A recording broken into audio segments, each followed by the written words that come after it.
A Bronx Tale arrived in 1993 not with the thunderous opening of a blockbuster, but with the quiet confidence of a story that knew exactly what it was. Robert De Niro's directorial debut was not about flashy shootouts or power-hungry mob bosses climbing their way to the top. It was about a boy, a block, and two very different men fighting for his soul. Adapted from Chazz Palminteri's one-man stage show, the film drew from real memories, real streets, and real choices that left permanent marks on the people who lived them. Decades later, audiences still quote it, still debate it, and still feel in ways that most films never manage. But behind the neighborhood warmth and the moral weight of the story lies a collection of secrets, gambles, and behind-the-scenes battles that most fans have never heard. Every decision made during this production was unusual, and every one of them mattered. This is the full story of how one of cinema's most beloved films came to exist, and how close it came to never existing at all. The first secret begins with a choice that surprised everyone who thought they knew Robert De Niro. When he came aboard as director, the assumption was obvious. Here was one of the most magnetic, dangerous, and charismatic screen presences in Hollywood history. A man built for the role of the seductive mob boss at the center of the story. Instead, De Niro cast himself as Lorenzo, a quiet, principled bus driver who works honest hours and preaches integrity to his son. It was a deliberate step away from everything audiences expected, and it immediately told the world what kind of film this was going to be. By anchoring himself on the moral side of the story, De Niro signaled that this movie would not follow the typical mob playbook. The emotional weight would rest not with the glamorous wise guy, but with the ordinary man who shows up every day and tries to do right. There was also a practical dimension to the decision. His name attached as both director and star helped secure financing for a project that studios found genuinely difficult to get behind. His willingness to take the quieter, unglamorous role gave the film something no amount of star power alone could provide. It gave a soul, and from the very first scene, audiences understood they were watching something different. Long before Hollywood came calling, Chazz Palminteri was working the door at a nightclub. Auditions were going nowhere. Roles kept passing him by, and the career he had imagined for himself seemed to be slipping further away with every unanswered phone call. So he made a decision born out of frustration and desperation that would ultimately change everything. He would write his own material, drawing from his childhood in the Bronx. He crafted a one-man stage show built around the neighborhood characters he had grown up watching. At the heart of it was a violent act he had witnessed as a young boy on his own street, a moment that branded itself into his memory and never let go. That moment became the foundation of the entire narrative, the event that locks a child into silence and sets the whole story into motion. The show began in small theaters with modest audiences, but word spread quickly. Critics noticed. Audiences connected. What started as a frustrated actor's last resort became something much larger, a deeply personal piece of writing that somehow felt universal. A story about fathers and choices and the streets that shape you into whoever you become. That stage show was a seed from which everything else grew. Once the show gained real traction, Hollywood moved fast. Studios could see the commercial potential immediately, but their interest came with condition that Palminteri found completely unacceptable. They wanted the script without him attached as the lead. They were willing to pay, and reports suggest the offers climb as high as $1 million for him to step aside and allow a more recognizable name to take on the role of Sonny. For an unknown actor with almost no screen credits to his name, that kind of money represented security, recognition, and the kind of opportunity that most people in his position would never see again. Walking away from it seemed almost unthinkable, and yet he walked. He had written Sonny from his own memories, shaped every word from personal experience, and he believed with absolute certainty that no one else could deliver the character with the same honesty. Selling the role meant selling the soul of the story, and he refused. That refusal sent a clear message to every studio in town. The script and the performance were inseparable, and if they wanted one, they had to take the other. It was a gamble that could have buried the project entirely. No studio wanted to bet large money on a face audiences did not recognize. But that stubbornness is exactly what kept the film grounded in the truth that makes it unforgettable. Without Palminteri's insistence, Sonny would become just another Hollywood gangster instead of the complicated, real-world figure at the center of everything the movie is trying to say. Securing the green light was never simple. Even with De Niro's involvement, the financial side of production remained shaky from the beginning, and the risks were real. Universal initially showed genuine interest in backing the film, but eventually pulled out, citing budget concerns that made the production too uncertain for their taste. For a first-time director working alongside an unproven lead who was also the writer, that rejection stung deeply. The gap left the project without a home until Savoy Pictures stepped in.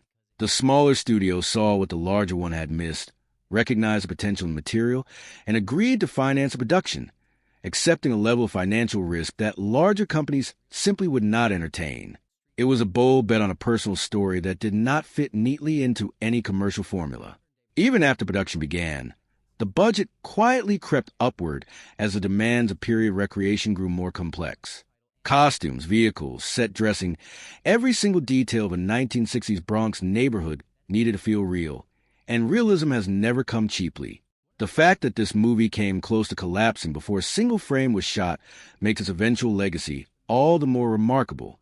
Without Savoy's willingness to take the gamble, this beloved film would have remained nothing more than a stage show and a stack of unreturned phone calls sitting on somebody's desk.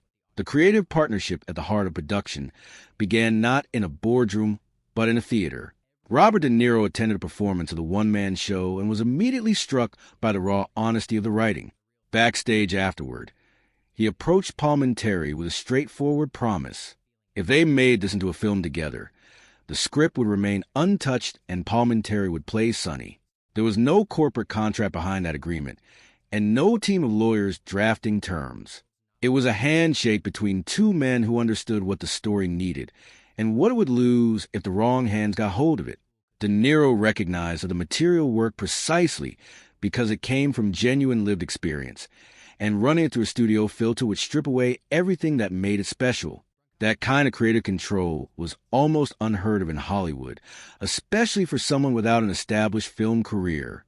Writers routinely watched their scripts get dismantled and rebuilt beyond recognition. One studio development began, but this agreement held.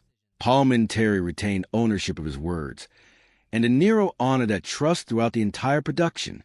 It was a rare partnership built on mutual respect rather than leverage, and it became the foundation that allowed the film to stay honest from the opening scene to the final frame. One of the most surprising secrets behind the production involves where the movie was actually filmed. Despite the title and the story being deeply rooted in Bronx culture, the majority of the iconic street scenes were shot in Astoria, Queens. The modern-day Bronx had changed so dramatically since the 1960s that the real location no longer matched the world Palminteri carried in his memory. Astoria offered something the actual neighborhood could not, a visual canvas that felt closer to his recollections than any photograph.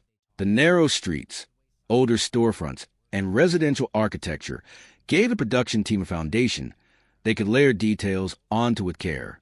Signage was replaced, period vehicles were positioned along the curbs, and entire blocks were dressed to reflect a neighborhood frozen in a specific moment of time. The result was a version of the Bronx that technically never existed on screen. It was an emotional recreation rather than a geographical one. The production design team translated feeling into texture, and viewers who grew up in similar neighborhoods anywhere in the country instantly recognized the atmosphere, even though the actual streets were miles from the real thing. It is a powerful example of how cinema builds worlds not through accuracy, but through authenticity. Finding the right actor to play the teenage Calogero was one of the most critical decisions of the entire production. De Niro needed someone who could carry the emotional weight of the story while feeling like a genuine product of the neighborhood. Not a trained actor performing street credibility, but someone who simply had it. The search eventually led his team to Jones Beach, where a young man named Lillo Brancato caught their attention. Brancato had no professional acting experience whatsoever. What he had was an unmistakable physical resemblance to a young De Niro and a natural presence that cameras tend to favor without being able to explain why. The casting team saw potential in his raw energy and street-smart demeanor, qualities that no acting school could manufacture. De Niro made the call to trust instinct over credentials, placing a complete unknown at the center of a feature film opposite two of the more formidable presences in a production. It was an enormous risk, and it paid off. Brancato brought an unpolished honesty to the role that made Calogero feel real rather than performed.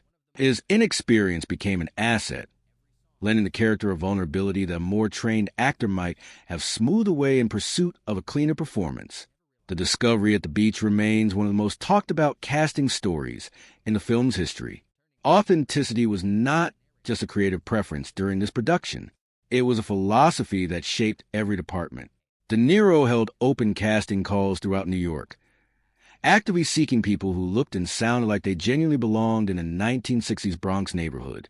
Polished actors with perfect diction were often passed over in favor of faces that carried genuine character, the kind of lived-in quality that cannot be taught in a classroom. Many background performers in smaller roles were filled by non-actors, real people from the boroughs who brought their own histories into every frame. Their presence gave crowd scenes and bar gatherings a texture that scripted extras rarely achieve. You could feel the weight of real experience in the way they occupied space, in the way they talked with their hands, in the way silence landed between their words. De Niro also encouraged improvisation in certain moments, allowing the natural rhythms of conversation to bleed into film rather than keeping everything tightly controlled by the written page. The goal was never perfection. It was truth. Every face in the background, every voice in a crowded room contributed to a world that felt lived in rather than constructed, and that quality is what separates a movie from slicker studio productions that cover the same territory without ever making you believe it. During the editing process, one of the film's most important storylines nearly disappeared entirely. The interracial romance between the teenage Calogero and Jane was seriously considered for removal, with concerns that might distract from or dilute the central father-son narrative running through the movie. Cutting it would have streamlined the plot and kept the story tighter. It also would have gutted the film's deeper message in a way that no amount of editing cleverness could repair. De Niro fought to keep the subplot intact because he understood that the relationship was not a detour from the main story. It was a test. Everything the film builds toward, every lesson about prejudice, loyalty, and thinking for yourself comes into focus through that romance. Without it, Calogero's journey remains theoretical. With it, audiences watch him put his values on the line in real time, defying the unwritten neighborhood code he was raised inside. Jane represents a world beyond the block, a future that requires genuine courage to pursue. Removing her from the film would have left it feeling safe and contained, which was precisely what was never meant to be. That editorial battle may have been the most important creative decision made during post-production, and most viewers have spent decades never knowing how close it came to being cut away entirely. Music in this film does far more than establish atmosphere or mark the passage of time. Every song on the soundtrack was deliberately chosen to match a specific year and a specific emotional frequency, turning the score into a kind of invisible narrator guiding the audience through decades of change. The use of I Only Have Eyes for You by the Flamingos during a pivotal romantic moment is perhaps the most memorable example. The song does not simply accompany the scene. It becomes a scene, wrapping the visuals in a warmth that no line of dialogue could replicate. Other tracks were selected with equal precision, each one anchoring viewers in a particular emotional moment of the era, while deepening the themes running beneath the surface. The audience may not consciously register every song choice while watching, but they feel it. That careful musical architecture meant the soundtrack was never background noise. It functioned as storytelling in its own right, reinforcing themes of innocence, longing, and the slow erosion of childhood certainty. It is one of the quieter achievements of the film, and one that rewards repeated viewing, when you start paying attention to what you hear with the same focus you bring to what you see. Blurring the line between fiction and reality extended even to the casting of smaller roles. A retired detective was brought in to portray a law enforcement figure rather than hiring a trained actor for part.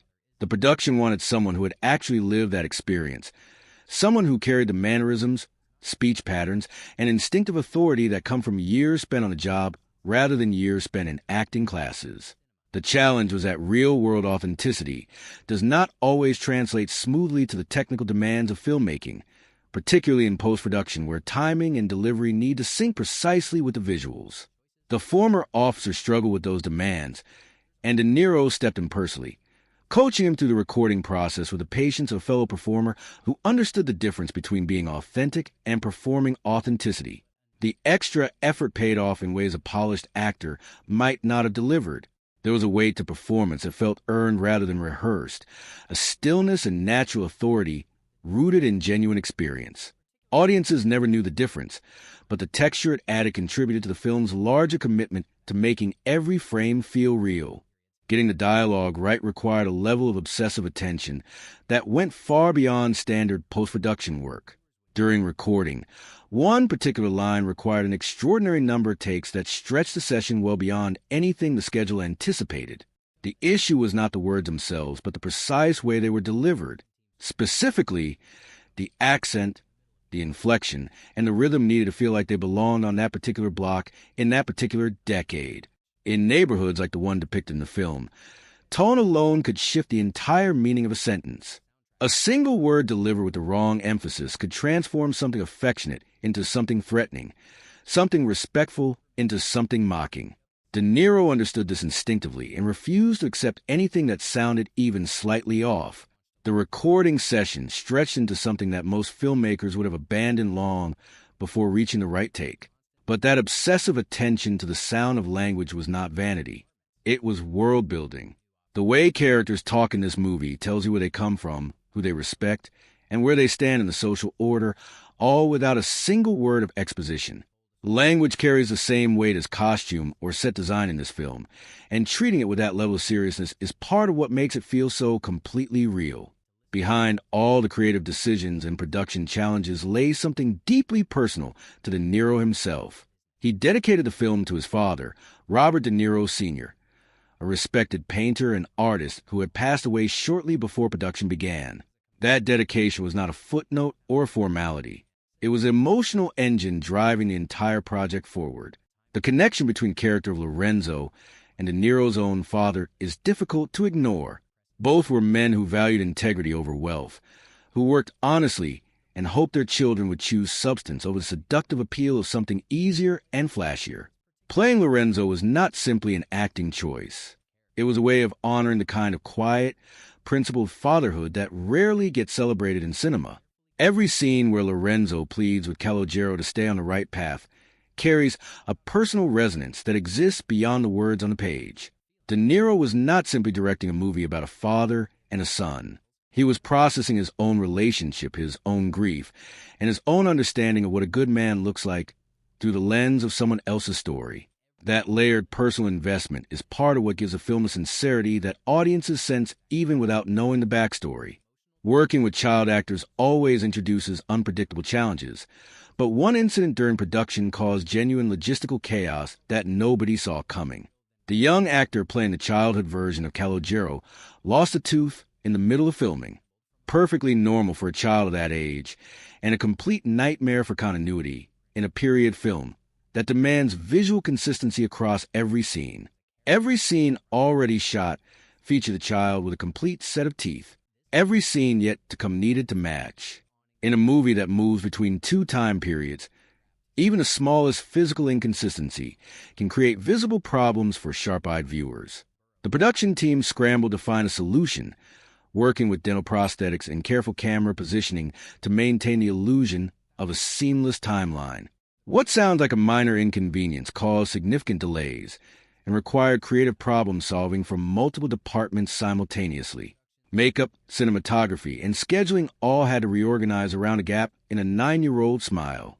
It is a kind of behind-the-scenes crisis that never makes it into reviews or audience discussions, but it reveals just how fragile the filmmaking process can be when reality refuses to cooperate with the plan. The music that shaped the film's emotional landscape ended up creating something entirely new outside the theater as well. The official soundtrack album became the very first release under the Tribeca music label, a venture connected to De Niro's growing interest in Lower Manhattan. What began as a companion piece to the movie quietly became the foundation of a brand that would extend well beyond a single release. It was an early example of what the entertainment industry would later embrace as cross-media strategy on a massive scale. The film told a story. The soundtrack extended that story into listeners' homes and cars. And the label turned that extension into a business that fed back into the film's ongoing cultural presence. Songs that might have faded quietly into oldies playlists gained new life through their association with specific scenes and specific characters. The album became more than a product. It became a time capsule of the film's atmosphere, something fans could return to without pressing play on the movie itself. Recreating the 1960s Bronx was never about historical precision. It was about capturing a feeling. The production design team worked closely with Palminteri to build a version of the neighborhood that matched his memories rather than any archival photograph or documented record. Every storefront, every fire hydrant, every piece of street clutter was chosen to evoke the emotional truth of growing up on those particular streets, even when the specific details could not be perfectly verified. Vintage cars lined the curbs not because records confirmed their exact models, but because they looked right. They belonged in the world the filmmakers were trying to remember. Candy store displays, barbershop interiors, and stoop decorations were assembled from a blend of careful research and something closer to instinct. The goal was to trigger recognition in anyone who had lived through that era, regardless of which city or borough they called home. The result was a neighborhood that felt more real than reality itself because it was filtered through memory and emotion rather than documentation. When the set becomes a character in its own right, the movie has achieved something rare, and this film accomplished exactly that. After production wrapped, something unusual happened with the physical materials from the shoot. Instead of scattering costumes and props into storage or sending them to auction, a significant effort was made to preserve thousands of individual items from production, creating a detailed physical record that few films from that era can match. Lorenzo's bus driver uniform, Sonny's tailored suits, the storefronts lining the recreated streets, all of it was cataloged with a kind of attention usually reserved for museum collections. The preservation extended beyond wardrobe into set pieces, signage, and smaller details that most viewers would never consciously notice on screen, but that contributed to the texture of every frame. For film historians, this archive represents something genuinely valuable. It offers a window into creative decisions that shape the movie's visual identity and the philosophy behind each choice. The fact that someone had the foresight to preserve these materials speaks to an understanding, present from the beginning, that this film was more than entertainment.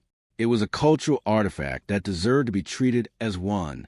Before general audiences had a chance to see the film, it made its public debut at the Toronto International Film Festival. For a first-time director, this was a strategic decision that carried significant weight.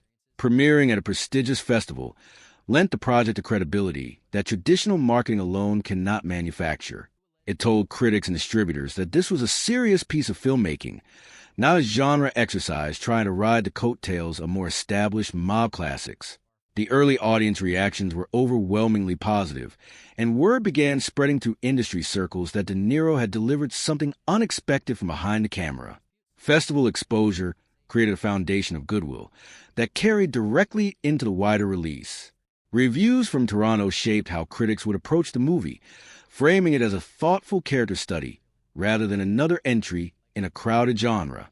For De Niro, the premiere validated years of commitment to a project many had doubted. For Palminteri, it was confirmation that refusing the $1 million offer had been exactly the right decision. When the film arrived in theaters, it did not explode. There was no massive opening weekend, no record-breaking numbers, no cultural frenzy. The theatrical run was modest by any standard, earning respectable but unspectacular figures that placed it well below the blockbusters dominating screens at the time. On paper, it looked like a quiet disappointment that would fade from memory within months. But something happened once it left cinemas. It found its way into living rooms through home video and late-night television, and there it began to grow. Viewers who had missed it in theaters discovered it through word of mouth, through family recommendations, through a friend who insisted they had to see it. Each new viewer became an advocate, and the film's reputation expanded steadily through the years. This slow burn trajectory turned the movie into a genuine cult classic, the kind that people do not watch once, but return to repeatedly, finding new layers each time. The movie that barely made noise during its theatrical run became one of the most quoted and referenced films of the entire decade, a testament to the idea that real impact rarely arrives on schedule. After the film's release, legal claims emerged from another creative figure who alleged involvement in shaping the early-stage version of the material. The dispute centered on credit and compensation, specifically whether contributions to the original one-man show entitled this person to a share of the film's commercial success. For Palminteri, the claim struck at the core of everything he had built. The story was drawn from his own childhood, his own neighborhood, his own memories. The idea that someone else could lay claim to authorship of those experiences created a painful legal situation that cast a shadow over what should have been a period of uncomplicated celebration. Legal battles over creative ownership are far from uncommon in Hollywood, but they carry a particular sting when the material in question is autobiographical. Behind the warmth of the film's legacy lies a chapter that few fans ever discuss, one where the real drama played out not on screen, but in a courtroom. When critics began writing about the film, a clear pattern emerged that set apart from everything else in the genre. Reviewer after reviewer focused not on car chases or power struggles, but on the movie's moral core, describing it as a film about values disguised as a gangster picture. Praise landed consistently on the emotional sincerity of both central performances. Palminteri's Sonny was recognized not as a one-dimensional villain, but as a genuinely complicated figure who cared for Calogero in his own deeply flawed way. De Niro's Lorenzo earned admiration for embodying a kind of fatherhood that Hollywood rarely depicted, unglamorous, consistent, and rooted in principle rather than spectacle. Together, the two performances created a dynamic that critics call one of the most compelling mentor rivalries put on screen. Those early reviews shaped the film's long-term reputation in ways that box office numbers never could. By framing it as a character-driven story about influence and identity, critics gave audiences permission to take it seriously beyond its genre classification. That distinction is a major reason the movie has aged so gracefully. Over the years, the film earned its place in broader discussions about the greatest entries in the gangster genre, appearing on curated lists alongside titles with far bigger budgets, wider releases, and decades more cultural momentum. For a modestly released directorial debut built from a one-man stage show, that kind of institutional recognition was remarkable. What set it apart in those conversations was exactly what made it unusual from the start. It was not really about the crime. While most entries in the genre draw their energy from power, betrayal, and spectacular downfall, this movie drew its strength from restraint. Sonny's world is seductive, but the film never asked audiences to admire it. It asked them to understand why a child might be drawn to it and what it takes to choose a different path. That perspective gave a unique position in a crowded field, and its inclusion in those discussions introduced it to new generations of viewers who might have otherwise overlooked a smaller 1993 release entirely. As decades passed, something shifted in how audiences talk about the film. It became more than a coming-of-age story or a gangster picture. It became a document. Viewers began treating it as a cultural time capsule, a preserved snapshot of a neighborhood, an era, and a set of unwritten social rules that no longer exist in the same form. The unspoken codes depicted on screen, loyalty to block, respect for elders, the invisible boundaries between communities, resonated with people who recognized those dynamics from their own childhoods regardless of geography. People who grew up in similar neighborhoods in Chicago or Philadelphia or Boston saw their own streets reflected in the film's version of the Bronx. That universality turned a deeply local story into a shared memory for an entire generation, and that emotional connection is what keeps the movie alive in conversations today.